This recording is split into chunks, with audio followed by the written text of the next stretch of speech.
ইদানিং শুনতে পাই, বড় কষ্ট হয়, বুকে বড় দুঃখ পাই, বুকে বড় যন্ত্রণা হয় যখনই দেখতে পাই যিনি নাম প্রচার করছেন কীর্তনিয়া বলে জানি। আমারও জন্ম একজন কীর্তনিয়ার ঘরে, বাংলার বিখ্যাত একজন মৃদঙ্গবাদকের গৃহে এই অধমের জন্ম হয়েছে। তাই কীর্তনিয়াদের বলো ভালোবাসি। কীর্তনিয়াদের দেখলেই মনে হয় আমার বাবা হবে, আমার ভাই হবে, এমন মনে হয়। সেই কীর্তনিয়ারা কি করে মাছ মাংসের মতো আহার ভক্ষণ করে হরিনাম কীর্তন শ্রবণ করায়, এই দুঃখটা আমার বুকে বড় বাধা লাগে। এমনকি হরিনামের আসরে হরিনামের মধুর সুরে কীর্তন না করে সিনেমার সুরে কীর্তন করে বেড়ায়। আসলে ভক্তদের সঙ্গ করলে কি লাভ করা যায় সেটা শুধু ভাগবতে জানা যাবে, এছাড়া আর কোনো কিছুতেই জানা সম্ভব নয়। ভাগবত আমরা শুনছি, হরিনাম শ্রবণ করছি, প্রতিদিন মালা জপ করছি, প্রতিদিন ঘরের বা পাশের মন্দিরে কখনো না কখনো প্রণাম করছি, অথচ আমাদের কেন মঙ্গল হচ্ছে না? এই প্রশ্নের জবাব দিতে বসেছে শ্রীমদ্ ভাগবতম। একমাত্র ভাগবতী প্রশ্নের জবাব দিয়েছে, আর কোনো শাস্ত্র এই প্রশ্নের জবাব দেয়নি। যে আপনি কর্ম করছেন, আপনি ধর্ম করছেন, তারপরেও কেন আপনার মঙ্গল হচ্ছে না? এই বৃহৎ প্রশ্নের জবাব দেবার জন্যেই রাজা পরীক্ষিতের সেই আসরে সুখদেব গোস্বামীর অমৃতময় ভাগবত কথামৃত, সুখদেব গোস্বামী যেমন আমি আজকে আলোচনা করার জন্য বসেছি, কালকে আমার ছোট বোন তিনিও আলোচনা করেছেন। এই যে আমরা আলোচনা করছি, কিন্তু এটা আমাদের কোনো সাধনার ফল এই ভাগবত নয়। ভাগবত হচ্ছে সুখদেব গোস্বামীর লক্ষাধিক বছরের ভজনের ফসল। লক্ষ বছর ভজন করে সুখদেব গোস্বামী এই অমৃতময় বাণী তিনি ধারণ করেছিলেন। সেই বাণী আমাদের মাঝে বিনা প্রণামিতে ভক্তদের মাঝে বিলিয়ে দিয়েছে। যেই আসরে বসা ছিল 10,000 মুনি ঋষি, সেই মুনি ঋষিদের মধ্যে ভাগবত কথা প্রচার হয়েছিল। সেই ভাগবত কথায় একজন ছিলেন অভিশপ্ত, সেই অভিশপ্ত জীব হচ্ছে রাজা পরীক্ষিত। রাজা পরীক্ষিত তার জীবন ভিক্ষা পেয়েছিল ভাগবত কথা শ্রবণের মাধ্যমে। আজকে আমিও তো ভাগবত শুনছি, কিন্তু আমার তো মনে হয় যে আমার পাপ রাশি দূরীভূত হচ্ছে না। এর অন্যতম কারণ কি? সেই কারণ আমরা ভাগবত থেকে জানতে পারব। এবং আমাদের সনাতন ধর্মের আমরা যারা জন্মগ্রহণ করেছি, এই সনাতন ধর্মে জন্মেছি শুধু কৃষ্ণ ভজন করবার জন্যে। কৃষ্ণ ভজিবার তরে সংসারেতে আইনু, মিশে মায়ায় বদ্ধ হয়ে বৃক্ষ সম হইন। দিন গেল মিশা কাজে, রাত্রি গেল নিদ্রে, না ভজিলাম রাধা কৃষ্ণের চরণার বৃন্দে। কৃষ্ণ ভজনটাই তো করলাম না। মালা জপ করছি, কপালে তিলক দিয়েছি, সার্থিকাহার পাই, ধর্মের অঙ্গগুলো যা যা আছে সেগুলো আমরা পালন করি, তারপরও মনে হচ্ছে ভজন হচ্ছে না। এর কারণটা কি? কারণ প্রত্যেকটা কাজের মধ্যেই আমাদের কামনা বাসনা লুকিয়ে রয়েছে। এই বাসনাগুলোকে দূর করতে পারছি না। কামনা বাসনা থাকলে সেটা আর ভজন হচ্ছে না। আমি কামনা বাসনা নিয়ে পুজো দিচ্ছি, কামনা বাসনা নিয়ে অনুষ্ঠানে অংশগ্রহণ করছি, কামনা বাসনা নিয়ে শ্রীকৃষ্ণ রাধারানীর শ্রীচরণে আমরা প্রণাম করছি, অথচ এই প্রণাম যে কোনো কাজে লাগছে না সেই কথা আজ পর্যন্ত কেউ আমাদেরকে বলল না। একমাত্র ভাগবত শাস্ত্র সেই কথা বলেছেন যে কামনা বাসনা শূন্য হয়ে কৃষ্ণচরণে নিজেকে কি করে আত্মসমর্পিত করা যায়। প্রণাম করছি, এখানে রাধাকৃষ্ণের যুগল, প্রণাম করছি বা চেয়ে নিচ্ছি, প্রণাম করে ছেলে দিও, মেয়ে দিও, বাড়ি দিও, গাড়ি দিও, আরও কত কি প্রণাম করে চেয়ে নিচ্ছি। এই জন্য আমাদের এই নির্মলা ভক্তি আমাদের কাজে আসে না। আজকে আমাদের এখান থেকে যদি বেরিয়ে আসতে হয়, ভাগবত ছাড়া আর কোনো পথ নেই। একটা ভাগবতই পারবে আমাদের জীবনটাকে রক্ষা করতে। আর এই ভাগবতের আসরে আসলে কি হয়? ভাগবত কোন শাস্ত্র? দেখুন, ভাগবতের আসরে উপস্থিত থাকলে কি হয়? যারা এখানে আজকে উপস্থিত হয়েছেন, শুধু আপনাদেরই মঙ্গল হচ্ছে না। এই ভাগবত শুধু আপনাদের মঙ্গল করছে না, সন্তানের ভাগবত কথামৃত শ্রবণের মাধ্যমে তার পিতা মাতাও দিব্যধাম প্রাপ্তি হতে পারে। সেই ভাগবত কথামৃত এত পাওয়ার, তার অন্যতম প্রমাণ ভাগবতের দশম স্কন্ধ রাজা পরীক্ষিতের এই আলোচনায়, যে দশম স্কন্ধে প্রহ্লাদ মহারাজ চরিত্র। এই প্রহ্লাদ মহারাজের পিতা ছিলেন অপরাধী। সেই অপরাধী মুক্ত কি করে হলেন? মুক্ত হয়েছেন একমাত্র প্রহ্লাদের হরি ভজনের কারণে। প্রহ্লাদ হরিকে ভজন করেছে, প্রহ্লাদের বাবা হরিকে কখনো ভজন করেনি। তথাপিও সন্তানটা হরি ভজন করার কারণে প্রহ্লাদের পিতাও উদ্ধার হয়ে গিয়েছেন ভগবানের হাতে বধ হওয়ার মাধ্যমে। এটাই হচ্ছে সনাতন শাস্ত্র, এটা হচ্ছে ভাগবত শাস্ত্র। আজকে সেই শাস্ত্র আমরা অর্চন করতে বসেছি। আপনাদের কাছে এই নরাধম আসার কোনো যোগ্যতা রাখি না, আপনাদের সাথে হরি কথা বলার মতো কোনো যোগ্যতা এই অধমের নেই। তথাপিও শ্রীধাম বৃন্দাবন ভ্রমণের পরে যেদিন প্রথম ভাগবতে যাব, সেই দিনই শ্রীমতী রায় কিশোরীর চরণে আমার গৃহ থেকে বলেছিলাম, রাধারানী তুমি যেখানে যেতে পারো সেখানে তুমি আমায় নিও, আর তুমি যেখানে যেতে পারো না সেখানে তুমি আমায় নিও না। আজকেও বলে এসেছি এবং আমি বিশ্বাস করি এই আসরে আমি আসার বহু আগেই শ্রীমতী রাধারানী উপস্থিত হয়ে গিয়েছে। জয় জয় নিতাই গৌর সীতানাথপতি প্রেমানন্দে, হরি ধ্বনি বল মন, হরি বল। জয় জয় ভাগবতমপতি প্রেমানন্দে, হরি ধ্বনি বল মন, হরি হরি বল।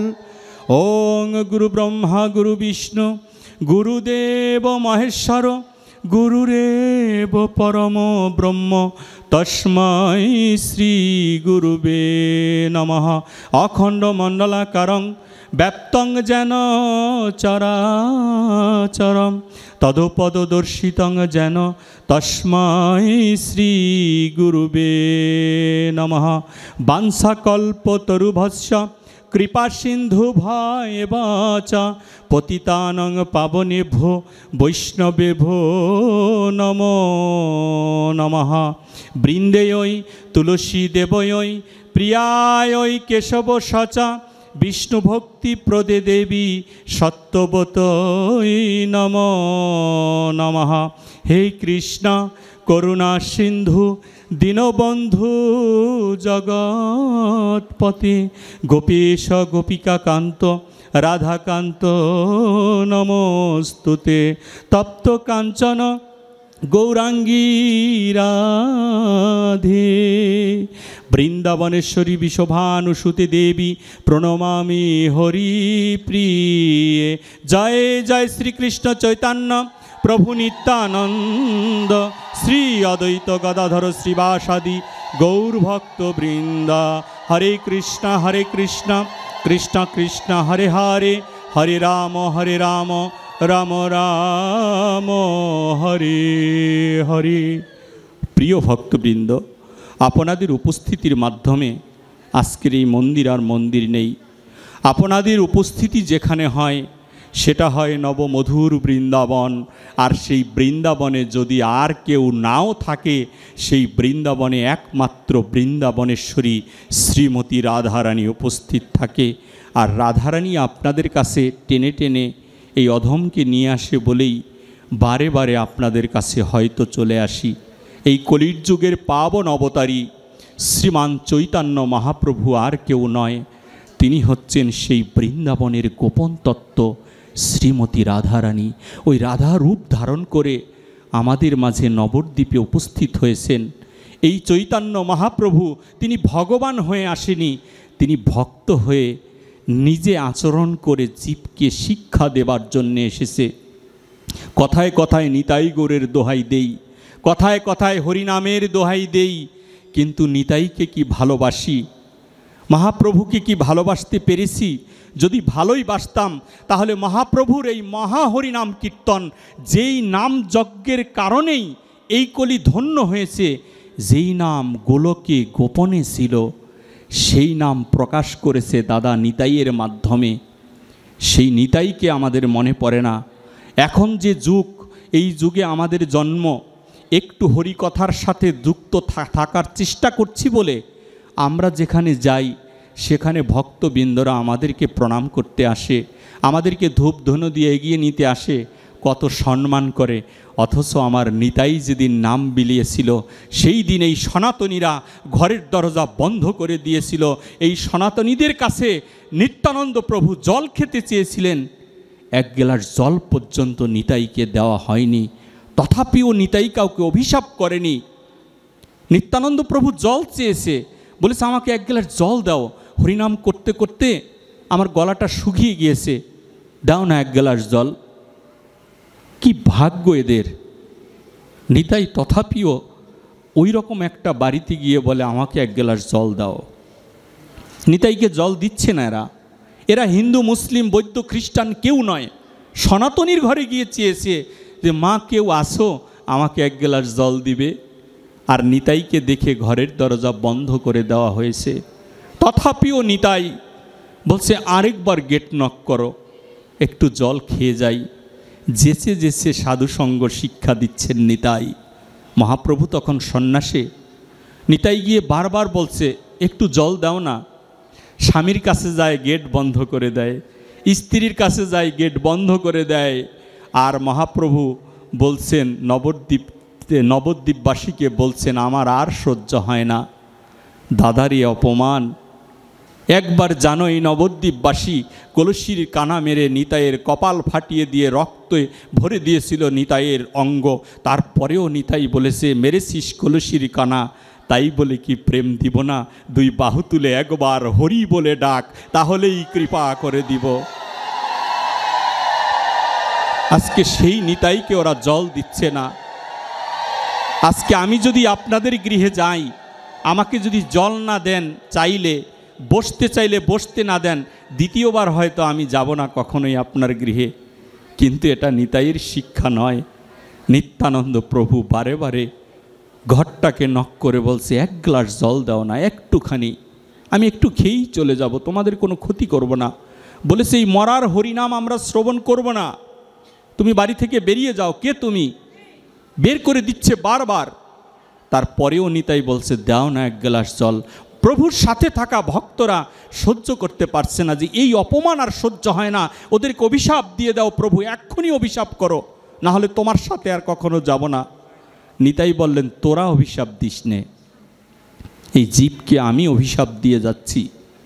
প্রভুর সাথে থাকা সবাই খুশি হয়ে গেল যে বাহ, উপযুক্ত শাস্তি হবে এবার। নিত্যানন্দ প্রভু অভিশাপ দিবে, এই অভিশাপ শ্রবণ করার জন্য সবাই কান খুলে বসে আছে।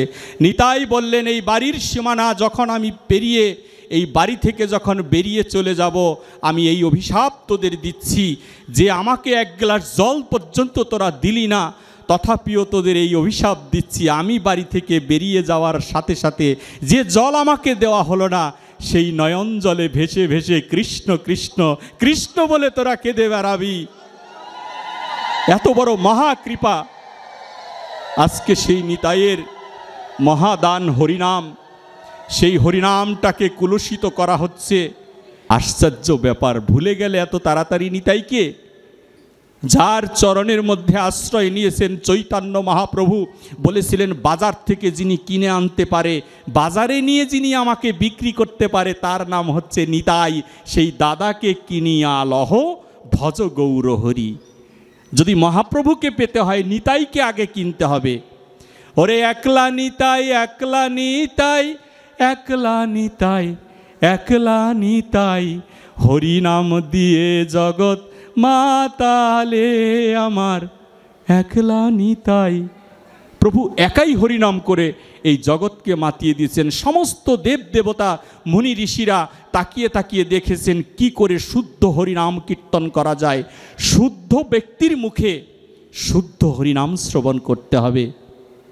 কেন এই জীবের মঙ্গল হচ্ছে না? কারণ মেডিসিনটা বিক্রি হচ্ছে যার কাছে, সেই দোকানই ভালো নয়, বিধায় ওই মেডিসিনে আর কাজ করছে না, মেডিসিনের ভিতরে নকল ঢুকিয়ে দেওয়া হচ্ছে।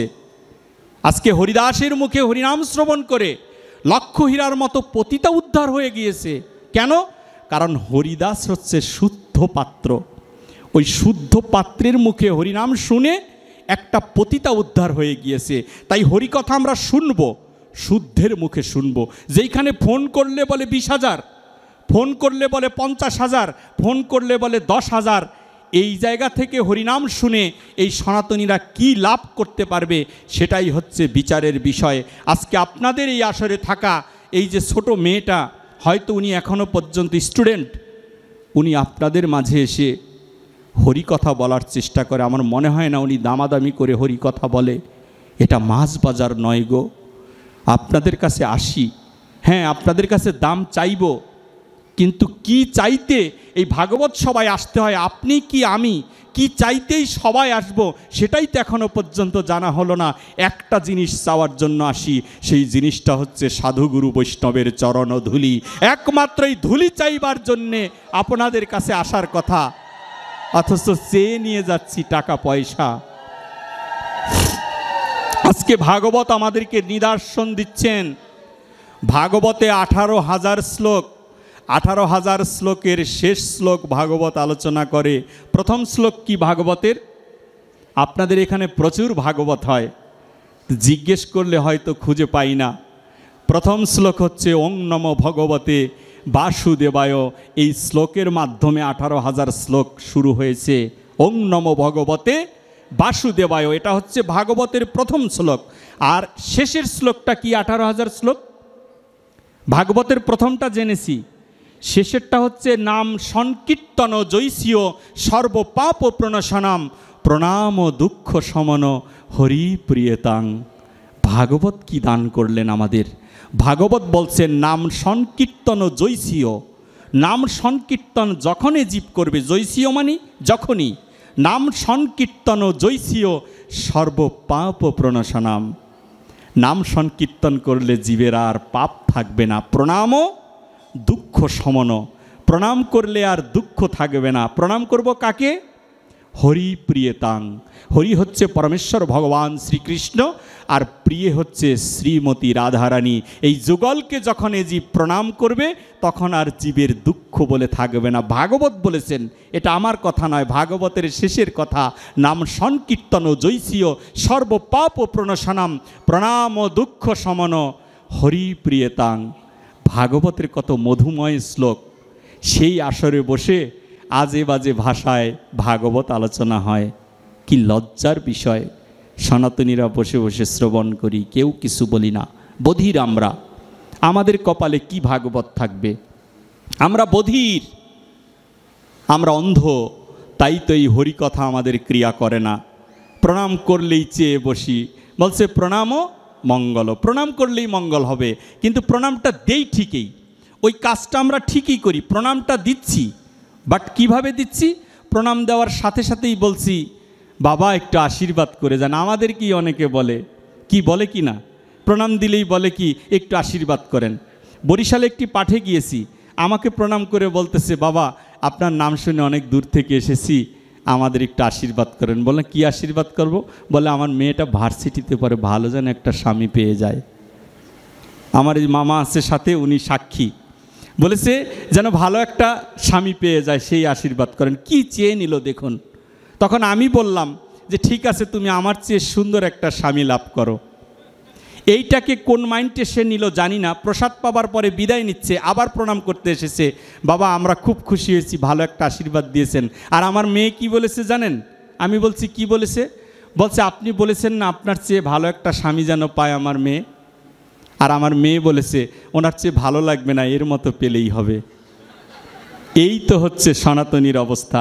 এইটা চাওয়ার জন্য কি একজন ভাগবত প্রচারক বা ভাগবতের কথা বলে তার কাছে আসা প্রয়োজন আছে? আমার মনে হয় না। যেইখানে যে জিনিস চাইতে হয়, আপনি মুদি দোকানে যদি যান ওইখানে ডাইল চাউল কিনতে পাবেন, আপনি স্বর্ণের দোকানে গেলে স্বর্ণ পাবেন, কাপড়ের দোকানে গেলে কাপড় পাবেন, কসমেটিক্সের দোকানে গেলে কাপড় পাবেন, কসমেটিক্স পাবেন। আপনি যদি অন্য কোনো জিনিস কিনতে চান সেই ধরনের দোকানে আপনাকে যেতে হবে। আর যদি বৈষ্ণবের পদধূলি পেতে চান তাহলে সাধুগুরু বৈষ্ণবের সঙ্গে না আসলে এই পদধূলি কখনো লাভ করা যাবে না। যেইটার জন্যে আমরা আসি, আমি এই কথাগুলো অনেক জায়গায় বলি। মৃত্যুর পরে পিতামাতা মারা যায় আমাদের, মারা গেলে 11 দিন 15 দিন বা 1 মাস একটি ক্রিয়া রয়েছে, সেই সন্ন্যাস নামক ক্রিয়া। সন্ন্যাস গ্রহণ করে তার উত্তরসূরিরা, সন্ন্যাস গ্রহণ করে যার 11 দিন বা 15 দিন পরে শ্রাদ্ধাদির ব্যবস্থা করা হয়, সেই শ্রাদ্ধের মন্ত্র পাঠ করার আগে ব্রাহ্মণ একটি ফর্দ দিয়ে দেয়। এখন ব্রাহ্মণদের শুধু বলেই যাচ্ছি আমরা ব্রাহ্মণ ভালো নয়। আমি কি ভালো নাকি যে ব্রাহ্মণ ভালো হবে? এই যে এখানে চক্রবর্তীর মেয়ে আছে, আমি কি ভালো যে ব্রাহ্মণ ভালো হবে? কাপড় কিনতে যায়, সব কিছু কিনছে নৈবেদ্য, কাপড়টা যখন কেনে বলে ব্রাহ্মণের একটা ধুতি দেন। ব্রাহ্মণের ধুতি মানে বলছে ভালো কোম্পানির একটা ধুতি দেন। ধুতিটা দোকানদার বের করে দিচ্ছে, বলে আরে এটা না, ব্রাহ্মণের ধুতি। তাহলে ব্রাহ্মণদের জন্য কি আলাদা ধুতি আছে কি না?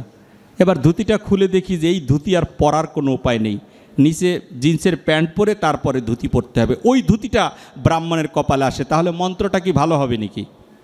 আপনি বাজার করলেন লক্ষ টাকার, খেয়াঘাটে গিয়ে 2 টাকার ভাড়া নেই, এই ব্যক্তির কপালে অবশ্যই দুঃখ আছে। বাবা মায়ের জন্য এত কিছু কিনলেন, বলে গামছা লাগবে, গামছা লিখে দিয়েছে ব্রাহ্মণ ফর্দের মধ্যে, বলছে যে আরে শ্রাদ্ধের গামছা দেন। তো শ্রাদ্ধের গামছা কোনটা? এই ছোট ছোট গামছা যেটা মানুষের কোনো কাজে লাগে না, হয়তো হাত মুছতে পারবে, একটা গামছা দিলে যেন পড়তে পারে এই হিসাব করে দিতে হয়, সেইটা আমরা দিচ্ছি। লাস্টে লিখে দেয় কয়েকটা করি। তো ব্রাহ্মণকে জিজ্ঞেস করছে, বাবা এই করিগুলো দিয়ে কি হবে? 5টা করি দেয় কি না?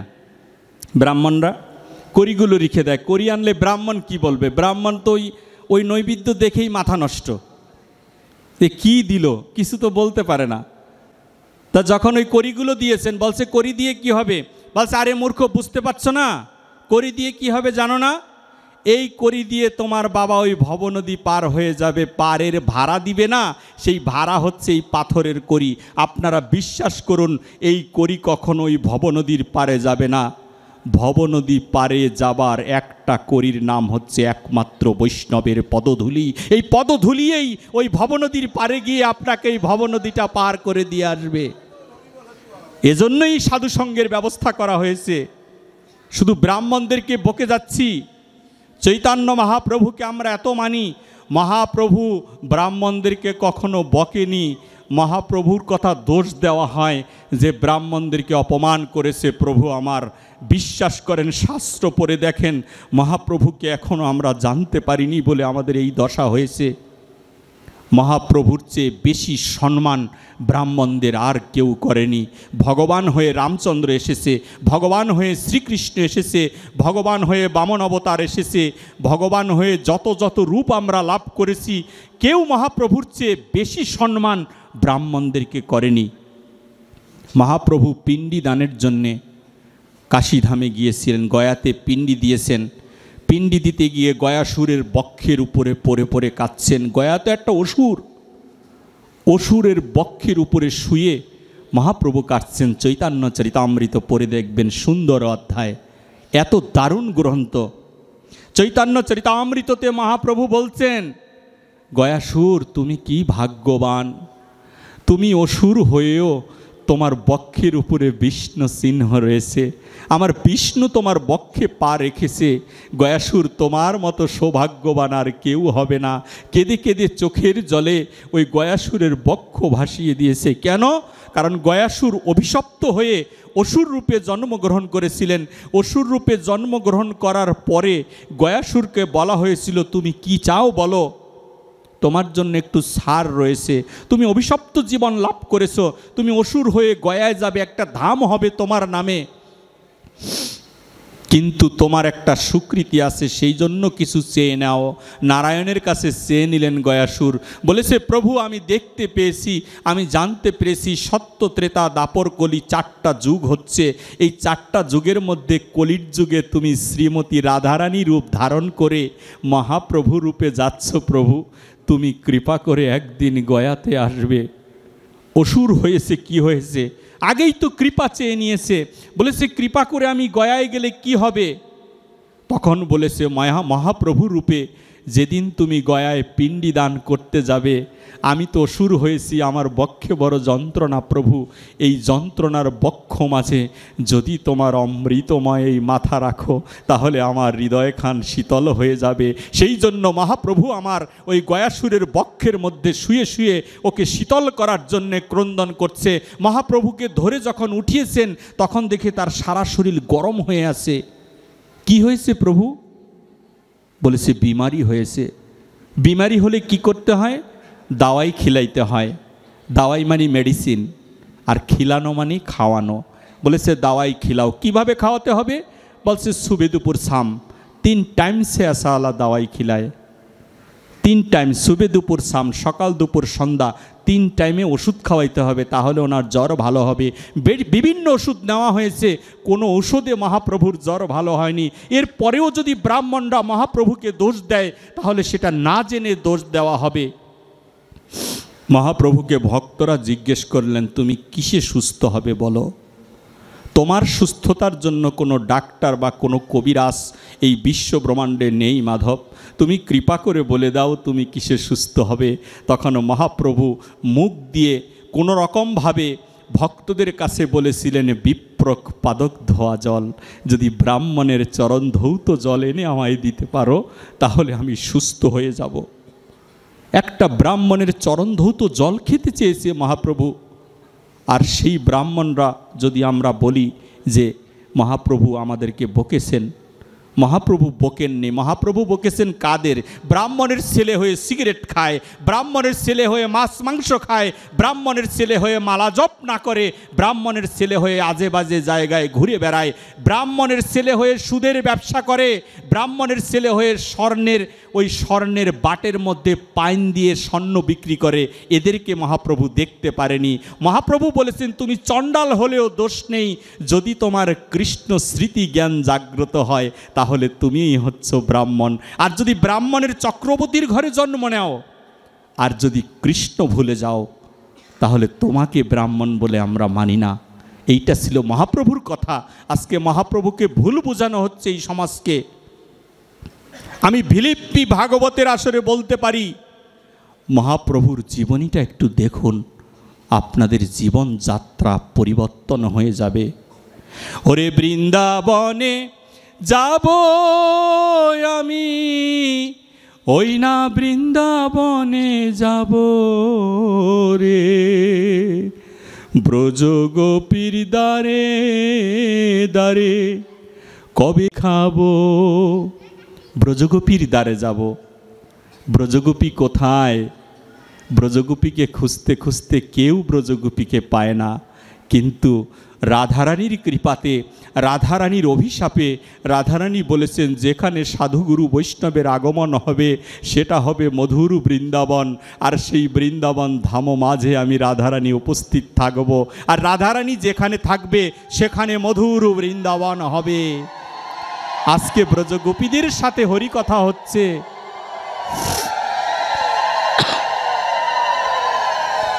এই রাধারানী বৃন্দাবন রচনা করে দিয়েছেন, আর কেউ দেননি।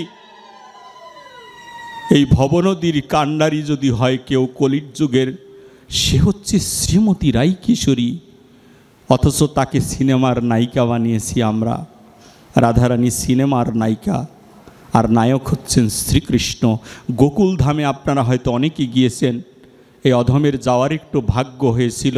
সিএনজি যোগে যখন গোকুল ধামে যাচ্ছি, হয়তো ওই ড্রাইভারটা মুসলমান হবে আমার ধারণা। আমি সামনে বসেছি আর আমার পরিবারের 3 জন পিছনে বসা।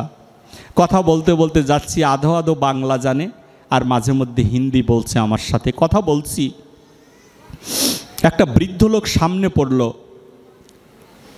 গাড়িতে হরেন দিচ্ছে না।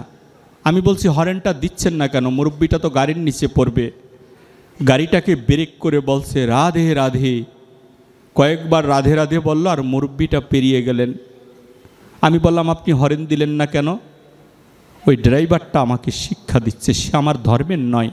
সনাতন ধর্ম কোনো ব্যক্তি ধর্ম নয়, সনাতন ধর্ম হচ্ছে মনুষ্য ধর্ম। মানুষের একটা ধর্ম আছে, কুকুরের একটা ধর্ম আছে, বৃক্ষের একটা ধর্ম আছে, জলজ প্রাণীর একটা ধর্ম আছে। তদ্রূপ মানুষের ধর্ম হচ্ছে এই সনাতন ধর্মের মধুময় জ্ঞান, আত্মাকে জানা। এই আত্মাকে আর কোনোভাবে আপনি জানতে পারবেন না। পৃথিবীর সমস্ত ডাক্তার যদি একত্রিত করেন, তারপরে যদি একটা ডাক্তার তৈরি হয়, ওই ডাক্তারও এখন পর্যন্ত বলতে পারবে না এই পরমাত্মা কী রূপে আমাদের মাঝে বিরাজ করছেন। ওই ডাক্তারের দ্বারা সম্ভব নয়। পরমাত্মা শুধু একমাত্র একজন সাধু জানতে পেরেছেন। ওই সাধুই বুঝতে পেরেছেন কবে পরমাত্মা আমার থেকে বেরিয়ে যাবে। এই আত্মাকে উপলব্ধি করার নাম হচ্ছে ধর্ম, আত্মাকে উপলব্ধি করার নাম হচ্ছে ভজন। আমি আমার আত্মাকেই তো উপলব্ধি করি না, তাহলে আমি কিভাবে ভজন করলাম? কৃষ্ণ কৃষ্ণ বলছি পাখির মতো। ওই ড্রাইভারটা আমাকে শিক্ষা দিচ্ছেন। ড্রাইভার বলছেন, দাদা আপনি বৃন্দাবনে আসছেন না? আমি বললাম হ্যাঁ, এটা তো বৃন্দাবনেই এসেছি। বলেছে বৃন্দাবনে আসলে জানেন তো, বৃন্দাবনের প্রত্যেকটা বালুকণা, বৃন্দাবনের প্রত্যেকটা বৃক্ষ, পশু পাখি যারা রয়েছে সব কিছুর মধ্যেই শ্রীমতী রাধারানী বিরাজ করছে।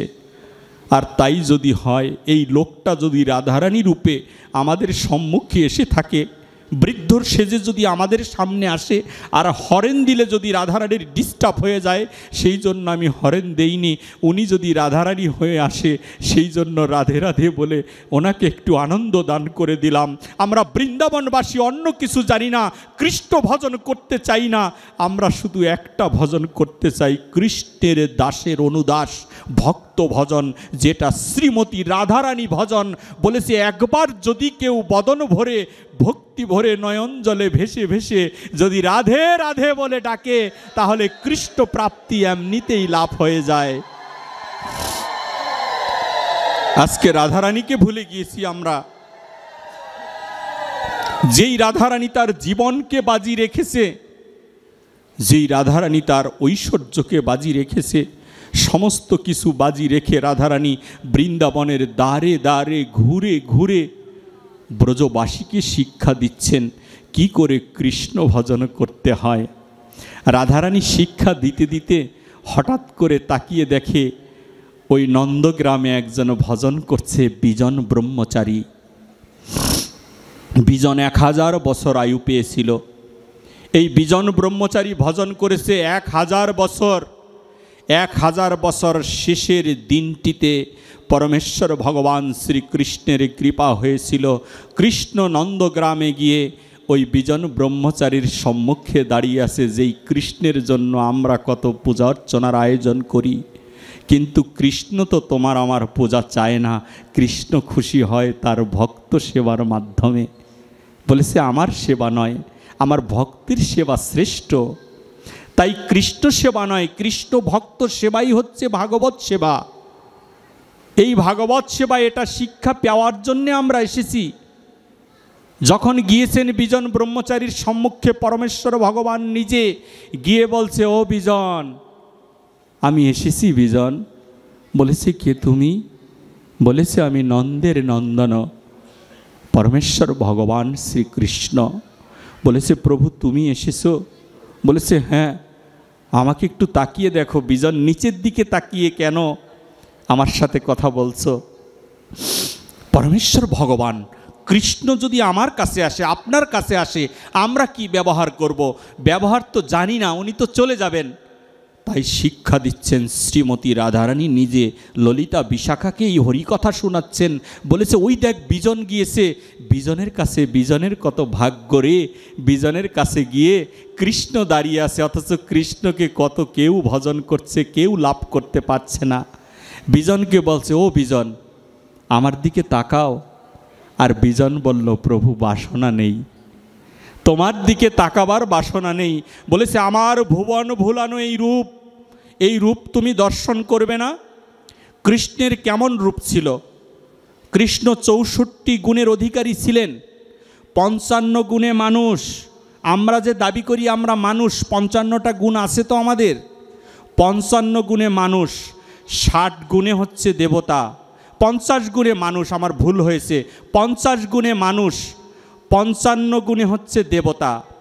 এই 55টা গুণ থাকবে, তার সাথে আরও 5টা গুণ যোগ দিলে হয় নারায়ণ, পরমেশ্বর ভগবান নারায়ণ। নারায়ণ হচ্ছে 60 গুণের অধিকারী। 60টা গুণে নারায়ণ হয়ে ভগবান এসেছেন। এই 60টা গুণের সাথে আরও 4টা গুণ যোগ হয়ে পরমেশ্বর ভগবান শ্রীকৃষ্ণ আবির্ভূত হয়েছেন। কৃষ্ণ হয়েছে 64 গুণের অধিকারী। সেই 64 গুণের কৃষ্ণ আজকে নন্দগ্রামের বিজন ব্রহ্মচারীর সম্মুখে দাঁড়িয়ে বলছে, গুণের কোনো অভাব নেই, রূপের কোনো অভাব নেই, আমার দিকে তাকিয়ে দেখো তুমি আমার কোন রূপ দর্শন করতে চাও। আর বিজন ব্রহ্মচারী বললেন, প্রভু আমার বাসনা নেই তোমাকে দেখার, তুমি হচ্ছ আকাশের বিজলির মতো, তুমি বিদ্যুৎ চমকায় যেমন বিদ্যুৎ চমকাবে আর তুমি আমাকে ছেড়ে চলে যাবে, এই দেখার আমার প্রয়োজন নেই। যদি ভালোবাসি তাহলে একবারে তোমাকে পেতে চাই, একবারে পাওয়ার মন্ত্র তুমি শিক্ষা দাও। বলেছে একবারে তো আমাকে কেউ কখনো পায় না, আমি তো চলেই যাই। এই হরিকথা বিজনকে শোনাচ্ছে কখন? বিজনের জীবনের শেষ প্রান্তে মাত্র একদিন বাকি, একদিন, 1000 বছরের একদিন বাকি ছিল। সেই বাকি সময়ে পরমেশ্বর ভগবান বিজনের সম্মুখে দাঁড়িয়ে বিজনকে দেখাচ্ছে যে আমি কে তুমি দেখো। বলেছে আমি সত্য যুগের হরি, ত্রেতা যুগের রামচন্দ্র আর দাপর যুগের শ্রীকৃষ্ণ হয়ে এসেছি, তুমি আমাকে দর্শন করো। বিজন বলছে তোমায় দেখতে চাই না প্রভু। বলেছে তাহলে তুমি কি চাও? বলছে আমি তো কিছুই তোমার কাছে চাইলাম না এতদিন, তুমি সেদে সেদে আমায় কেন দিতে চাও? বলেছে না, তোমাকে আমি দান করতে এসেছি, তুমি দান গ্রহণ করো বিজন। তুমি যদি চাও ওই ধ্রুবের মতো একটা ধ্রুব লোক তোমাকে লিখে দেই, তুমি যদি দেবত্ব চাও তোমাকে দেবতাদের শ্রেষ্ঠ স্থানে বসিয়ে দেই, তুমি যদি অন্য কোনো কিছু চাও সেইটা আমার কাছে চাইতে পারো, রাজত্বের রাজার অধিপতি তোমাকে আমি দান করতে পারি, আমি কৃষ্ণ, আমার কাছে কিচ্ছু অভাব নেই। বিজন ব্রহ্মচারী কেঁদে কেঁদে বললেন, মাধব তোমার চরণে আমি কিচ্ছু চাই না, আমি যেটা চাই তুমি সেটা দিতে পারবে তো? বলেছে হ্যাঁ, আমি পারবো না, আমি কৃষ্ণ, আমি কি না পারি বলো? পৃথিবীতে যা কিছু, এই পৃথিবী নয় অনন্ত পৃথিবীতে যা কিছু সৃষ্টি হয়েছে আমার লোমকূপ থেকে সৃষ্টি হয়েছে, তাহলে আমি পারবো না, কে পারবে? তুমি বলো তুমি কি চাও? বলেছে ঠিক আছে তো? বলছে হ্যাঁ ঠিক আছে, কি চাও বলো? বিজন বলছে মাধব তোমার ভক্তের দাসের অনুদাস আমাকে করে দাও, আমি তোমার ভক্তের দাসের অনুদাস হতে চাই। বলেছে ভক্তের দাসের অনুদাস তোমায় কি করে করব? বলেছে আমি এত কিছু জানি না, তুমি যেহেতু দিতে এসেছো মাধব, তোমার ওই শ্রীমতী রাধারানীর চরণের দাস করে দাও আমাকে, আমি যেন রাধা চরণের দাস হতে পারি।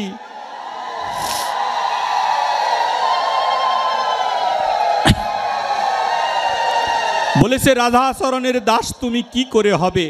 রাধারানী কাকে দাস করবে সেইটা তার ব্যক্তিগত ব্যাপার, এইটা তো আমাকে জিজ্ঞেস করে রাধারানী করবে না। বিজন অন্য কিছু চেয়ে নাও। বলেছে প্রভু তুমি কি মিথ্যে কথা বলো? বলেছে না। তাহলে তুমি আমাকে কেন সরিয়ে দিচ্ছ? চাইতে বলেছো না? আমি তো কাঙাল নয়, আমি ভজন করতে এসেছি, আমি ভিক্ষা চাইতে তোমার কাছে আইসিনি। তুমি বারবার বলেছো, তাই বলেছি একটা জিনিস দান করে দাও, ওই রাধা চরণের দাস করে আমাকে দাও। কৃষ্ণ বললেন আমার কাছে নেই। বলেছে পথটা দেখিয়ে দাও।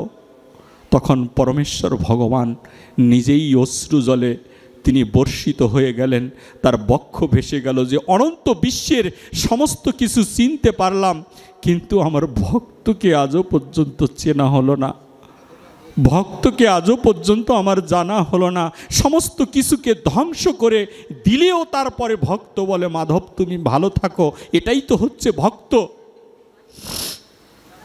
তখন বললেন বিজন তোমার জন্য একটা বুদ্ধি দিতে পারি। কি সেই বুদ্ধি? রাধারানীকে পেতে চাও? বলেছে তার চরণের দাস হতে চাই। বলেছে তার চরণের দাস যদি হতে পারো চাও, তাহলে রাধারানীকে কোথায় পাবে জানো? ওই বৃন্দাবনেশ্বরী কোথায় গিয়েছে? বলেছে কোথায় গিয়েছে আমি জানি না প্রভু, বৃন্দাবনেশ্বরীকে যদি লাভ করতে চাও তাহলে সাধুগুরু বৈষ্ণবের সঙ্গে চলে যাও, কারণ বৃন্দাবনেশ্বরী একমাত্র বৈষ্ণব সঙ্গ মাঝে ঘুরে বেড়ায়, বৈষ্ণবদের পদধূলি মাঝে এই বৃন্দাবনেশ্বরীকে তুমি খুঁজে পাবে। বিজন ব্রহ্মচারী 1000 বছর আয়ুর কয়েকশো বছর পর্যন্ত শুধু বসেছিলেন, সেখান থেকে এই কথা শ্রবণ করে তিনি দাঁড়িয়ে গেলেন ভক্ত সঙ্গ খোঁজার জন্যে। তার জীবনে মাত্র একটা দিনে বাকি ছিল। খুঁজতে খুঁজতে তিনি বৃন্দাবনকে তছনছ করে দিচ্ছেন। বিজন ব্রহ্মচারী ডাইনে যাচ্ছেন, বায়ে যাচ্ছেন, সামনে যাচ্ছেন, পিছনে যাচ্ছেন, কোথাও সাধুগুরু বৈষ্ণবের সঙ্গ পায় না, আর রাধে রাধে বলে শুধু রাস্তা দিয়ে ঘুরে বেড়ায়, কেঁদে বেড়ায় বিজন। কাঁদতে কাঁদতে কাঁদতে কাঁদতে হঠাৎ করে আকাশে দৈববাণী রাধারানীকে বলছেন। রাধারানীর সেই গম্ভীর মধুময় কণ্ঠ, যেই কণ্ঠ মহাপ্রভুর কণ্ঠ, যেই কণ্ঠ দিয়ে মহাপ্রভু বলেছেন তোদের কিচ্ছু প্রয়োজন নেই, এই জীব তোদের কিচ্ছু দরকার নেই, তোরা কি দিবি রে? বাবা মা ভাত দিল, তাকে লাথি মেরে দিলি, বন্ধু বান্ধব উপকার করলো, গলাটা কেটে দিলি, জীবকে ঠকিয়ে আরেকটা জীবকে খাওয়াচ্ছিস। কলির জীব তো দালালি করছে, এক জীবকে ঠকিয়ে আরেকটা জীবকে খাবার সংগ্রহ করে এনে দিচ্ছিস, তোর তো কোনো কিছুই থাকলো না। তবে মহাপ্রভু রূপে যেহেতু আমি এসেছি, তোদের জন্য একটা মন্ত্র নিয়ে এসেছি। সেই মন্ত্র হচ্ছে নিতাইয়ের শিক্ষায় শিক্ষিত হয়ে দুই বাহু তুলে বদনে একবার হরি বলে ডাকো, তাহলেই তোদেরকে কৃপা করে দিব।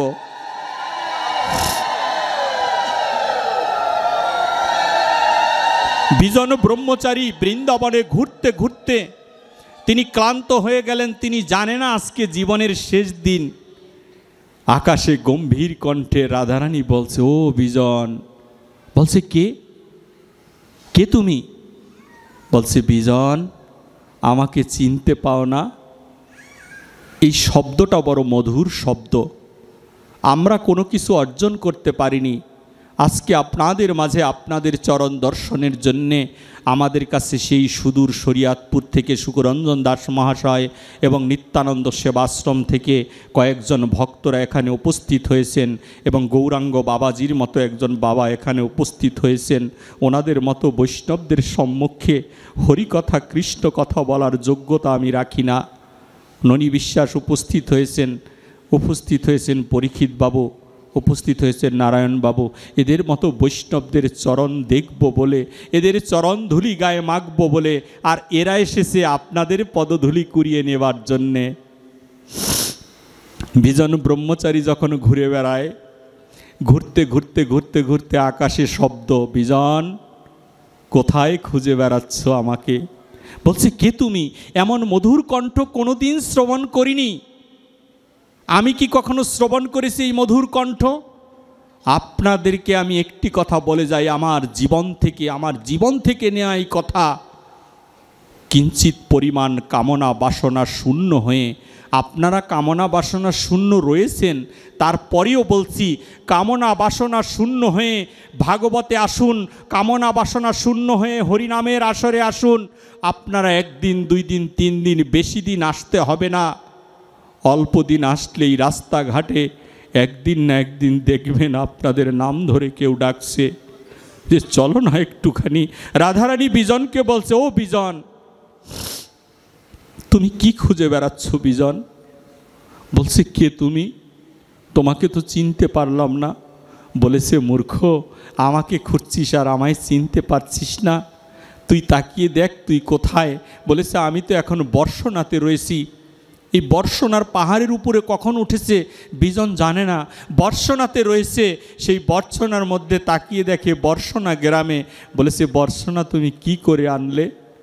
আমি কি করে বর্ষনাতে আসলাম? রাধারানীর সাথে কথা হয়, সে তো জানে না যে এটা রাধারানী। বর্ষনায় কখন কি করে আসলাম? বলেছে, কখন এসেছো জানো না? তুমি যখন নন্দগ্রাম থেকে রওনা দিয়েছিলে, সামনে দিয়ে তোমাকে পথ দেখিয়ে নিয়েছিল সামান্য একটা সাদা বিড়াল। সাদা একটা বিড়াল। এই বিড়ালকে মানুষ কেন ঘরে পোষে? সাদা একটা বিড়াল হয়ে আমি তোকে এগিয়ে এনেছি, তুই এটা বুঝতে পারিসনি? বলেছে, না গো, তুমি কি তাহলে সেই? বলেছে, কে আমি? বলছে, আমি আর নাম বলতে চাই না, আমি শুধু তোমার ওই শ্রীচরণ দর্শন করতে চাই। তো তুই খুঁজে পাবি না রে বিজন, কেউ খুঁজে পায় না।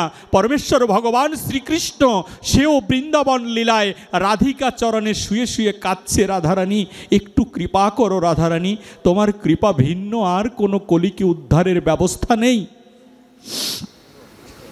এত বড় ভক্তি, সেই ভক্তির কথা শ্রবণ করি ভাগবতে এসে। যখন বলছে যে আমাকে এইভাবে তুই পাবি না রে বিজন, বলেছে কিভাবে পাবো? বলেছে এই নন্দগ্রাম থেকে বর্ষনাতে এসেছিস তো, বর্ষনার অধুরে তাকিয়ে দেখ বৈষ্ণব সঙ্গ হচ্ছে, সাধু সঙ্গ হচ্ছে। বলছে আমি দেখেছি ওইখানে কয়েকজন ভক্তদের বসা। বলছে ওই ভক্ত মাঝে একমাত্র যদি পদধূলি গায়ে মেখে নিস সেইখানে রাধারানীকে লাভ করতে পারবি। তখনই বর্ষনাতে দৌড় দিয়ে গিয়ে বিজন ব্রহ্মচারী, জীবনের মাত্র 2 মিনিট বাকি ছিল, এই 2 মিনিটের মধ্যে দৌড় দিয়ে ভক্ত সেবা মাঝে এসে যখনই ধুলায় গড়াগড়ি দিচ্ছেন, ধুলায় গড়াগড়ি দেওয়া মাত্রই তাকিয়ে দেখে তার মস্তকের সম্মুখে 2টি শ্রীচরণ। সেই চরণের দিকে তাকিয়ে দেখে অমৃতময় চরণ। এই চরণ কখনো দর্শন করা হয়নি। চরণ ধরে ধরে কাঁদছে, বলছে ও রাধারানী, তোমার শ্রীচরণ দর্শন দিলে মৃত্যু সময়ে প্রাণ ও পাখি বেরিয়ে গিয়েছে। তখন শ্রীমতী রাধারানী শিক্ষা দিচ্ছে, মৃত্যু সময়ে কৃষ্ণ কৃষ্ণ কৃষ্ণ বলে মৃত্যুবরণ করিস, তাহলে তোর মঙ্গল হয়ে যাবে। যখনই এই কথা বললেন, কৃষ্ণ কৃষ্ণ বলে কাঁদছেন, বলছে রাধারানী আমার তো মনে হয় প্রাণটা বেরিয়ে যাচ্ছে, তোমার কাছে কিছু চাইতে পারবো? বলেছে হ্যাঁ, শেষবেলায় চেয়ে নে। শেষবেলায় কি চাইব আমরা? শেষবেলায় বিজন ব্রহ্মচারী শিখিয়ে দেয় কি চাওয়া যায়। বলেছে আবার যদি পাঠাও দয়াল এই ভব সংসারে, কৃষ্ণ ভক্ত মায়ের গর্ভে জনম দিও মোরে। বিজন ব্রহ্মচারী কাঁদছে আর বলছে ও রাধারানী, আমার কর্মগুণে যদি আবার পৃথিবীতে আসি তাহলে আমাকে কৃষ্ণ ভক্তের ঘরে পাঠিয়ে দিও, কৃষ্ণ ভক্ত পিতামাতার গৃহে যেন আমার জন্ম হয়। রাধারানী বললেন আশীর্বাদ দিলে আশীর্বাদ মিস হয়ে যাবে। আমি বিজন তোকে অভিশাপ দিয়ে যাচ্ছি। কি সেই অভিশাপ দিচ্ছেন রাধারানী? ভজন করলে অভিশাপ পেতে হয়? ভজন করলে কখন অভিশাপ দেয়? রাধারানী অভিশাপ দেয়। এই রাধারানী ভজনের জন্য অভিশাপ দিয়েছে জীবকে। রাধারানী বলছেন আমি তোকে এই অভিশাপ দিয়ে দিলাম, তুই যেখানে যাস না কেন কর্মগুণে, যার ঘরে জন্ম নেস না কেন তোর এই কর্মগুণে, তুই চণ্ডালের গৃহ যদি যাস, কৃপা করে একদিন তুই বৈষ্ণবের শরণাপন্ন হবি। এই অভিশাপ তোকে আমি দিলাম। আর যেই দিনই তুই ওই বৈষ্ণব সেবায় যাবি, যেই দিন তুই ভক্ত সঙ্গ মাঝে যাবি, সেই দিন তুই যার সন্তানই হস না কেন, আমি তোকে কথা দিয়ে দিলাম আমার চরণের কৃপা তোকে আমি ভিক্ষা দিয়ে দেব। এই রাধারানীর চরণের কৃপা লাভ করার জন্যে আমরা একমাত্র এই আসরে আসি।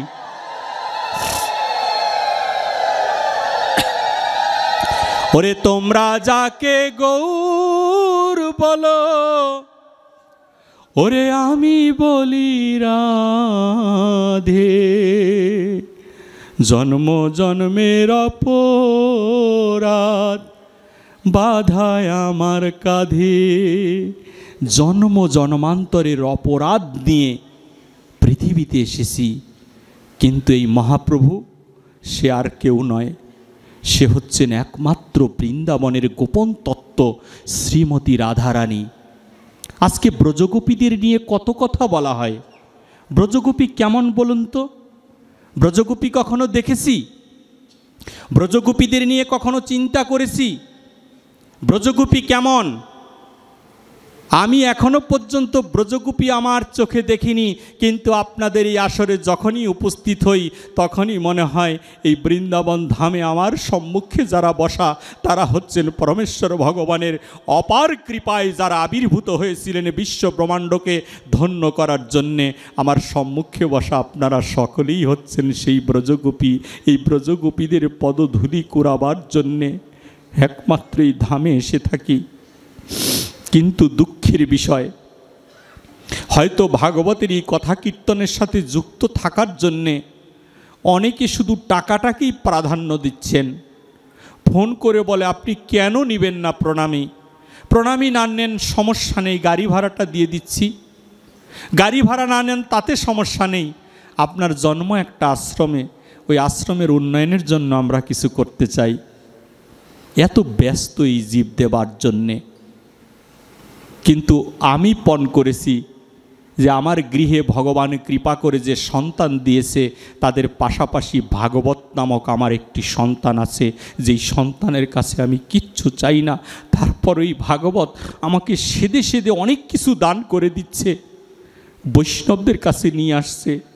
অনন্ত অনন্ত বিশ্বের বিভিন্ন বৈষ্ণবেরা অহেতুকি আমার সাথে যোগাযোগ করছে। আমি বারবার বলছি, বাবা আমি কিচ্ছু জানি না, ভাগবতে আসবো টাকা নিতে হবে। এই শাস্ত্রটা কোথা থেকে আসলো? সুখদেব গোস্বামীকে কয়টি টাকা দিয়েছিলেন? সুখদেব গোস্বামী তার লক্ষাধিক বছরের ভজনের ফসল তুলে দিয়েছে সনাতনীর মাঝে। উলঙ্গ একটা সাধু একটা কাপড় পর্যন্ত পরেনি, 16 বছরের কিশোর উলঙ্গ হয়ে ভাগবত কথা শুনিয়েছে। সনাতনী আমরা ভুলে গিয়েছি কেন উলঙ্গ হয়েছিলেন তিনি। উলঙ্গ হবার অন্যতম কারণ হচ্ছে কামনা বাসনা শূন্য হয়ে হরিকথা শ্রবণ করাতে হয়, না হলে হরিকথায় কখনো ক্রিয়া করবে না। আপনার মেডিসিনটা ভালো হলে আপনি যে কোনো রুগী আপনি ভালো হতে পারবেন। যদি মেডিসিন খারাপ হয়, দোকানদার যদি খারাপ মেডিসিন দেয়, তাহলে আপনার পেটের রোগ ভালো হবে না, আপনার মাথার রোগ ভালো হবে না। ওই মেডিসিনটা ভালো হতে হবে, রুগী যেমন হোক তাতে কোনো সমস্যা নেই। রুগী অসুবিধা হলে অসুবিধা নেই।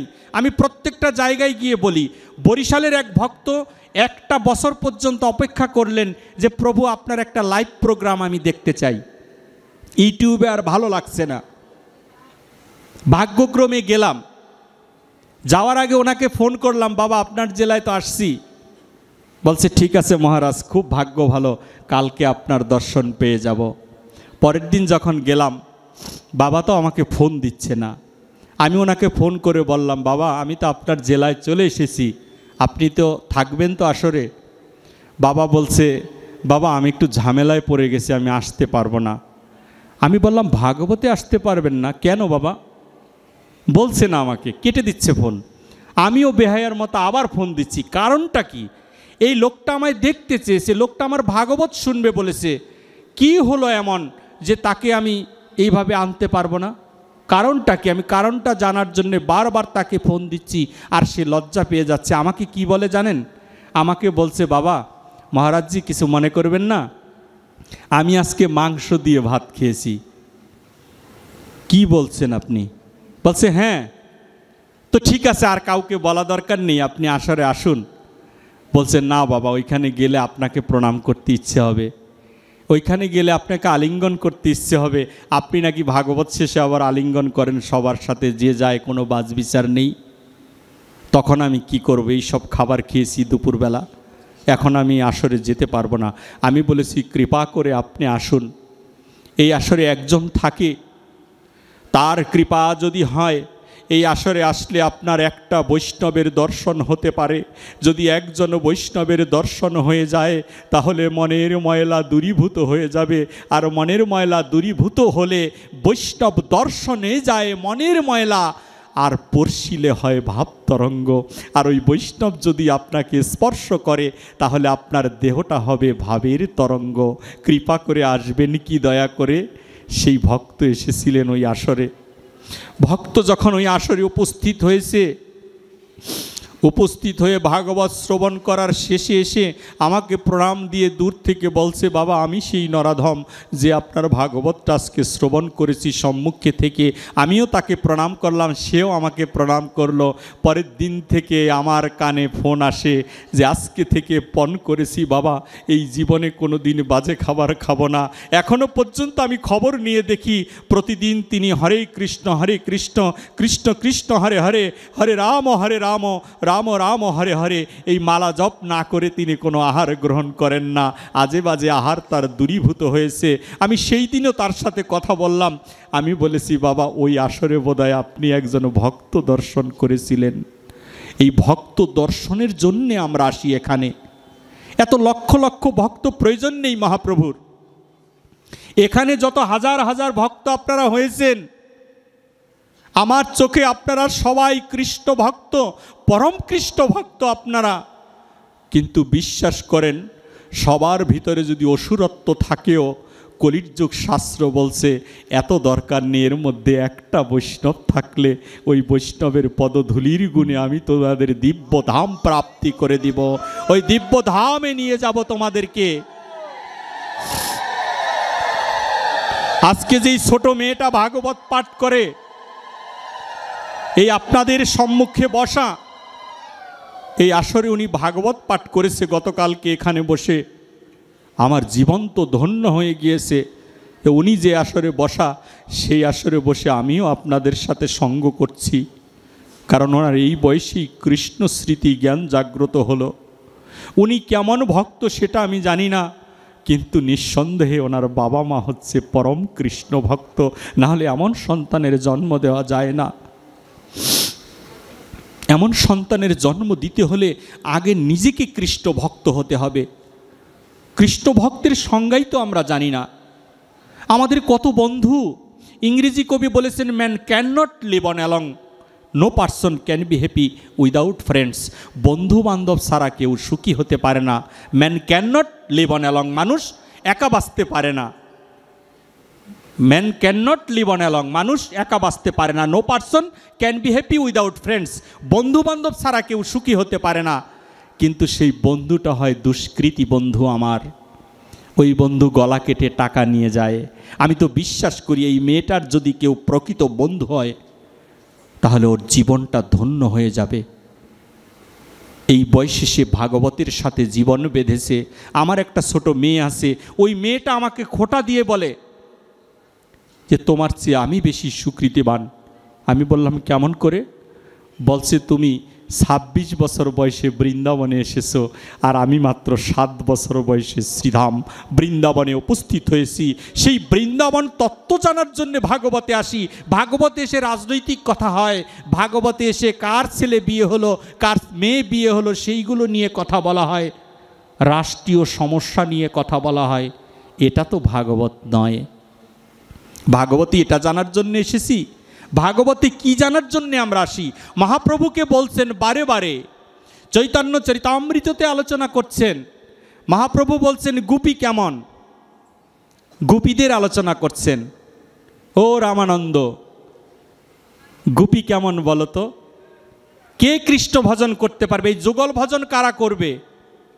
নরোত্তম দাস ঠাকুর বলেছেন, রাধা কৃষ্ণ প্রাণ মোর যুগল কিশোর,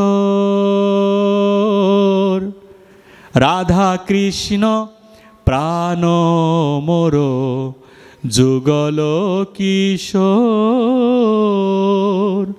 জীবনে মরণে গতি আর নাহি মোর, রাধা কৃষ্ণ প্রাণ মোর যুগল কিশোর। নরোত্তম দাস বললেন, রাধা কৃষ্ণ প্রাণ আমার, ওই যুগল কিশোর হচ্ছে আমার প্রাণ। এই জীবন মরণে আমার আর কোনো গতি নেই। এত শখের স্ত্রী, এত শখের স্বামী, যাকে ছাড়া আমরা আর বাঁচি না। স্ত্রীটার দেহ থেকে প্রাণ পাখিটা বেরিয়ে গেলে 2টা মিনিট কি তার পাশে শুয়ে থাকতে পারবেন? 2 মিনিটও আপনি পারবেন না। তাহলে সম্পর্কটা কার সাথে? সম্পর্কটা হচ্ছে আত্মার সাথে। আত্মার সাথে আত্মার সম্পর্ক, দেহের সাথে নয়। একটি দেহ কামনা পূর্ণ করার জন্যে, বাসনা চরিতার্থ করার জন্যে আরেকটা দেহের সাথে গিয়ে মেশে, কামনা বাসনা পূর্ণ করার জন্য। এই জন্য বলে জীবে জীবে করে প্রেম, তাকে বলি কাম। জীব পরমে করে প্রেম, ধরে প্রেম নাম। জীব যদি কখনো পরমের সাথে প্রেম করতে পারে, তাহলে প্রেম নাম ধরবে। আর যাকে তাকেই প্রেম বলছি। একটা মেয়ে একটা ছেলের সাথে সম্পর্ক করছে, বলছে আমি তার সাথে প্রেম করি। প্রেমের ডেফিনেশন এইটা না। প্রেমের ডেফিনেশন জানতে হলে সনাতন গোস্বামীকে পড়ুন। সনাতন গোস্বামী প্রেমের মূর্তি, প্রেম দান করেছে, তিনি প্রেমের ডেফিনেশন দিয়েছে। প্রেমের ডেফিনেশনে সনাতন গোস্বামী বলছেন, যেই সম্পর্ক ভেঙে যাওয়ার মতো শত ব্যবস্থা থাকা সত্ত্বেও ভেঙে যায় না, তাকে প্রেম বলা হয়। যে সম্পর্ক ভেঙে যাওয়ার মতো কারণ রয়েছে, তারপরেও ভেঙে যায় না, তাকে প্রেম বলা হয়।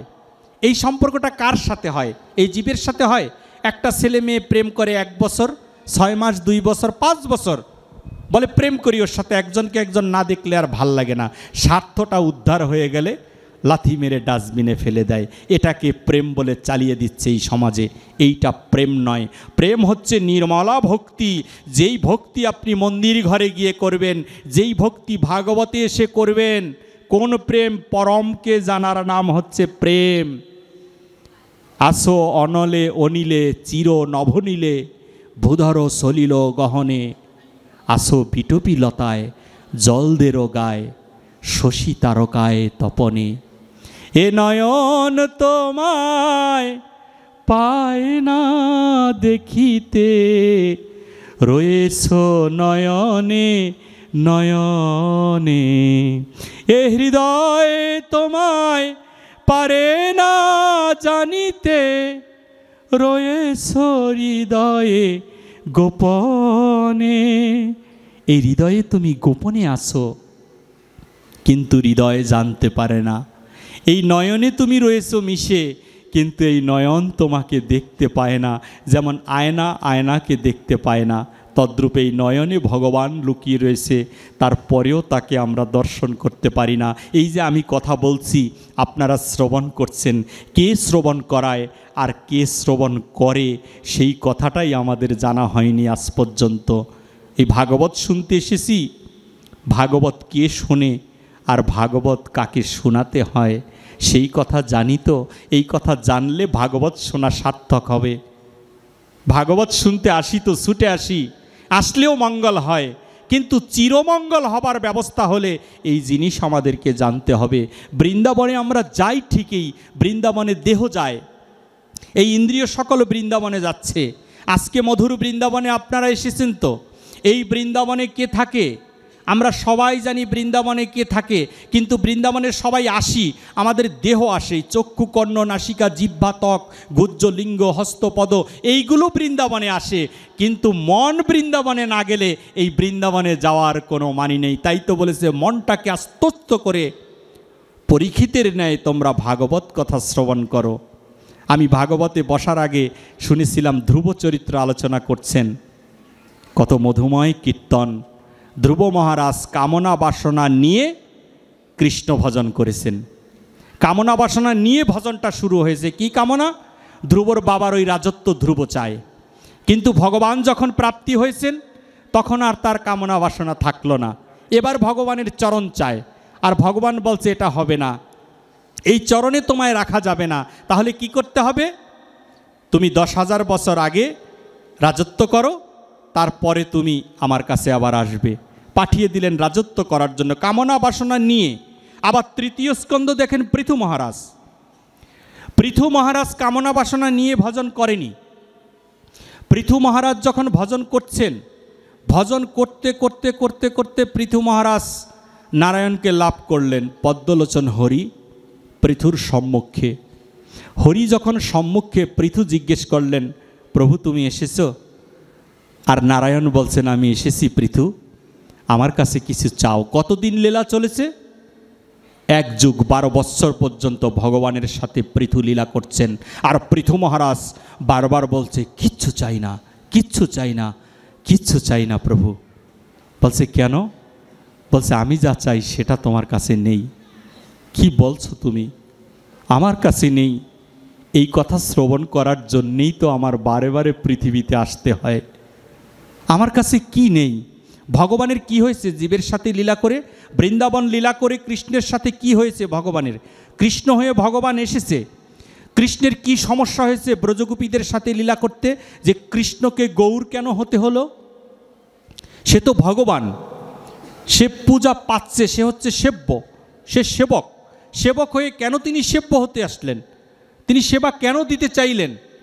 ওই যে ভ্যাকুয়াম অফ মাইন্ড, ভগবানের হৃদয়ের শূন্যতা জেগেছে। হৃদয়ে যখন শূন্যতা জেগেছে তখনই ভগবান ভক্ত হয়ে পৃথিবীতে এসেছেন। পৃথুর তদ্রূপ শূন্যতা জেগেছে। পৃথু বলছে, প্রভু আমি কিছুই তোমার কাছে চাই না। বলছে কেন চাই না? যখন বলছে চাই না, তখন ভগবান অবাক হচ্ছেন। কি ব্যাপার পৃথু, তুমি কিছু চাইবে না কেন? আমি এসেছি, আমার কাছে কেউ না চায়? পৃথু বলেছে, এত দিতে চাও? এক যুগ পেরিয়ে গিয়েছে, বলছে এত দিতে চাও? বলছে হ্যাঁ দিতে চাই। তাহলে আমার সর্ব অঙ্গে তুমি কর্ণ দান করে দাও। বলেছে কত কর্ণ? বলেছে অযুত কোটি কর্ণ দান করে দাও। বলছে তুমি এত কর্ণ দিয়ে কি করবে? তোমার তো 2টা কান আছে, এই কানে তুমি শুনতে পাও না পৃথু? বলছে হ্যাঁ প্রভু শুনতে পাই। বলেছে আমি আরও পাওয়ার দিয়ে দিচ্ছি, কানের মধ্যেই, দুটোর মধ্যেই পাওয়ার বাড়িয়ে দিচ্ছি, তুমি হাজার হাজার মাইল দূরের কথা তুমি শুনতে পাবে, সেই ব্যবস্থা আমি করে দিচ্ছি। কিন্তু হাজার হাজার কর্ণ কেন তুমি চাইতেছো? বলছে মাধব, তোমাকে পাওয়ার চেয়ে তোমার নাম পাওয়া বড় আনন্দ। এই আনন্দ তুমি বুঝবে না প্রভু। আমার অযুত কোটি কর্ণ দিয়ে যদি তোমার মধুমাখা হরিনাম কীর্তন শ্রবণ করতে পারতাম, তাহলে পৃথু বড় আনন্দ লাভ করতে পারতাম। পরমেশ্বর ভগবান বললেন, আগত কলির যুগে পৃথু মহারাজ তুই হরিনাম শ্রবণ করবি, আর আমি শ্রীমতী রাধারানীকে বহিরঙ্গে নিয়ে আমি গৌরাঙ্গ মহাপ্রভু হয়ে নবদ্বীপের দ্বারে দ্বারে হরিনাম কীর্তন করে বেড়াবো। এই কীর্তন তুই একমাত্র শ্রবণ করবি। আর আমি বলি, আমি শ্রবণ করতে এসেছি কীর্তন, তাই তো আমার কীর্তন শ্রবণ করা হয় না। যদি বলতাম আত্মা দিয়ে কীর্তনকে ভালোবাসি, তাহলে কীর্তনের আসরে এই সব চলতে পারে না। যখন কীর্তনের আসর ভেঙে যায়, এই আসরের মধ্যে দেখি চিপসের প্যাকেট, আসরের মধ্যে দেখি বাদামের খোসা, আসরের মধ্যে দেখি বিভিন্ন ধরনের খাবারের উচ্ছিষ্ট ঠোঙ্গাগুলো পড়ে থাকে। তার মানে এই আসরে বসে এই কাজ করা হচ্ছে, চিপস খাওয়ার জন্য এসেছি, কীর্তন শুনতে আসিনি। নামযজ্ঞ, মহানামযজ্ঞ শ্রবণ করার জন্য আসলাম না একদিন, আর বলি কীর্তন শুনতে যাচ্ছি। তাই তো আমাদের এই দশা হয়েছে আজকে। বলেছে এখন ভজন করার সময় না। কবে ভজন করার সময়? আরে বৃদ্ধ হোক, বয়সটা বাড়ুক না। শিশুকালে ভজন করে পাইবার আসে, যৌবনে ভজন করে আসে কি না আসে, আর বৃদ্ধকালে ভজন করে জমের তরাসে। ভজনটা তো শিশুবেলা থেকে হবে। আজকে এই মেয়েটা আমাদেরকে শিক্ষা দিচ্ছেন, ওর এই বয়সে ও ভজন করছে। কলির যুগের শ্রেষ্ঠ ভজন কোথায়? যেখানে হরি কথা কৃষ্ণ কথা হয়, সেটা হচ্ছে শ্রেষ্ঠ ভজন। কি করে প্রমাণ পাই? শ্রীমদ্ ভগবদ্ গীতা আলোচনা করেছেন। গীতার মধ্যে অর্জুন কৃষ্ণের সাথে চলেছে, কৃষ্ণের সাথে আত্মীয় আছে অর্জুনের। তারপরেও কি অর্জুন কৃষ্ণকে জানতে পেরেছিল? কৃষ্ণকে কি অর্জুন চিনতে পেরেছিল গীতা জ্ঞান দান না করা পর্যন্ত? এই গীতা জ্ঞান যখন কুরুক্ষেত্রে দান করেছে, তার আগেও অর্জুন কৃষ্ণের সাথে চলেছে। তো ভগবানের সাথে চলে কেন ভগবানকে চিনতে পারল না? না চিনতে পারার কারণ কি? কারণ ভগবানের সাথে সঙ্গ করা হয়নি। সঙ্গ কাকে বলা হয়? সঙ্গ হচ্ছে একসাথে একাধিক ব্যক্তি একত্রিত হয়ে হরি কথা কৃষ্ণ কথা শেয়ার করার নাম হচ্ছে সঙ্গ। এছাড়া সঙ্গ বলতে আর অন্য কিছু বোঝা যায় না। আজকে এই গীতা, শ্রীমদ্ ভগবদ্গীতাকে কীভাবে আমরা ব্যাখ্যা করছি? এই ভগবদ্গীতা এমন একটা পারমার্থিক জ্ঞান, তাকে সামান্য একটা জ্ঞান দিয়ে আমরা বিচার করছি। সেই শ্রীমদ্ ভগবদ্গীতা যখন অর্জুনকে দান করা হয়েছে, তখন অর্জুন ভগবানের বিভূতি রূপ দেখলেন। অর্জুন কয়বার গীতা শ্রবণ করেছে? অর্জুন একবার শুধু গীতা শ্রবণ করেছে।